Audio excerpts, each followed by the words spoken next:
नमस्कार दोस्तों, स्वागत है आप सबका एक नई कहानी के साथ। अरे पापा, आप अभी तक तैयार नहीं हुए। बैग कहाँ है आपका? चलिए मैं पैक करती हूँ। मीनाक्षी ने अपने पापा को चिंता से देखते हुए कहा। पापा, जिनका नाम रामनाथ था, एक उदास नज़र मीनाक्षी पर डालते हुए बोले, बेटा, मैं कहीं नहीं जाऊँगा। ये घर तेरी माँ की यादों से भरा हुआ है। मीनाक्षी की आंखें भर आईं। पापा, माँ को गए 6 महीने हो गए और आपकी तबीयत भी ठीक नहीं है। ऐसे मैं आपको अकेले नहीं छोड़ सकती। आप मेरे साथ चल रहे हैं मेरे घर।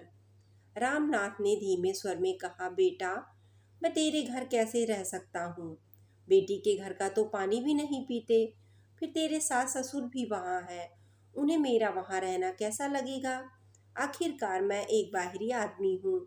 मीनाक्षी ने प्यार से उनका हाथ पकड़ते हुए कहा, पापा, वो ऐसे लोग नहीं हैं। वो मेरे साथ कितने अच्छे से हैं।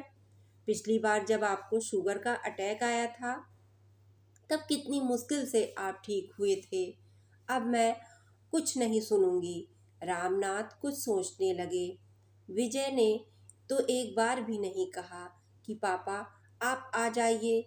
उसने सिर्फ इतना कहा था कि पापा, हम आते रहेंगे आपसे मिलने।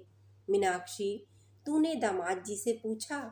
पापा, उनकी और मेरी राय अलग थोड़ी है। मीनाक्षी ने उन्हें भरोसा दिलाते हुए कहा। आखिरकार मीनाक्षी अपने पापा को लेकर अपने घर आ गई। उसके सास ससुर ने रामनाथ को देखकर थोड़ा चौंक कर स्वागत किया और विजय ने भी पैर छुए और कहा, अच्छा किया पापा, जो आप कुछ दिन के लिए यहाँ आ गए। हालांकि रामनाथ को हमेशा ऐसा लगता रहा कि उनके आने से घर में सब लोग खुश नहीं थे।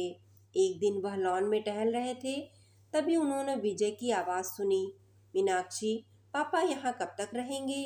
मीनाक्षी ने चौंक कर पूछा, ऐसा क्यों पूछ रहे हो आप? वहाँ पर उनका है ही कौन और उनकी तबीयत भी ठीक नहीं है। विजय थोड़ा झुंझलाते हुए बोला, अरे तुम समझ नहीं रही हो, हमें तो अपने घर में ही अजीब सा महसूस हो रहा है। रामनाथ के कदम ठिठक गए। कांपते हुए वे वहां से आ गए और अगले दिन जाने की तैयारी करने लगे। जब मीनाक्षी ने उन्हें रुकने के लिए कहा, तो रामनाथ ने डांटते हुए कहा, मीनाक्षी, मुझे फिजूल में चिंता मत कर। अपने पति और सास ससुर का ख्याल रखो। मैं अपना ख्याल खुद रख सकता हूँ। मीनाक्षी ने उनकी बात अनसुनी करते हुए कहा, पापा, आपकी तबीयत अभी ठीक नहीं है। जब आप पूरी तरह से ठीक हो जाएंगे, तब मैं आपको खुद छोड़ आऊंगी। रामनाथ ने सख्ती से कहा, नहीं मीनाक्षी, मैं नाराज हो जाऊंगा अगर तुमने मुझे जाने नहीं दिया। नाश्ता करते वक्त मीनाक्षी सोच रही थी कि पापा को किसी ने जरूर कुछ कहा है। तभी उसने घोषणा की कि आज पापा जा रहे हैं। वह अपने सास ससुर और पति विजय के चेहरे देख रही थी, जिनके चेहरों पर अचानक एक चमक सी आ गई। फिर उसने कहा, मैंने एक फैसला किया है। पापा इतनी बड़ी कोठी में अकेले कैसे रहेंगे? मैं सोच रही हूँ कि उसमें गरीब बच्चों के लिए एक छोटा सा स्कूल खोल दिया जाए। रामनाथ ने आश्चर्य से मीनाक्षी की ओर देखा। उसने कहा, पापा और मैं मिलकर एक ट्रस्ट बनाएंगे ताकि आपके बाद भी स्कूल चलता रहे, और पापा आपको जो ज़मीन पड़ी है उसे बेचकर ट्रस्ट के फंड में जमा कर देंगे। बाकी आपकी पेंशन और फंड आपके लिए काफ़ी है।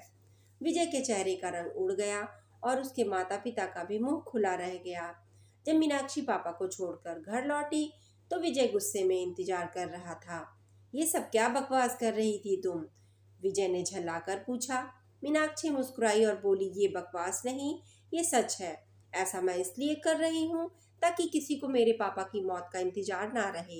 विजय गुस्से से बोला, ये तो उनका फर्ज है। जो कुछ आज तक उन्होंने तुम्हें दिया, उनके बाद उनकी इकलौती बेटी होने के नाते सब कुछ तुम्हारा ही है। मीनाक्षी ने दृढ़ता से जवाब दिया, फर्ज सिर्फ लड़की के पिता का होता है, तो क्या मेरा फर्ज नहीं था उनकी देखभाल करने का, जब उन्हें सहारे की सबसे ज़्यादा ज़रूरत थी? और मुझे आपने सारे हक मायके में ही जताते हैं। ससुराल में मेरा कोई हक नहीं है क्या? ये कहकर मीनाक्षी चुपचाप वहां से चली गई। विजय खामोश हो गया। मीनाक्षी की आवाज़ में जो दृढ़ता थी, उसे सुनकर विजय चुपचाप उसे देखता रहा। तो दोस्तों, ये छोटी सी कहानी आपको कैसी लगी? कमेंट में अपनी राय जरूर शेयर करें। कहानी पसंद आई हो तो चैनल को सब्सक्राइब कर ले, जिससे आने वाली सभी नोटिफिकेशन आपको मिल सके। मिलते हैं एक नई कहानी के साथ, तब तक के लिए धन्यवाद।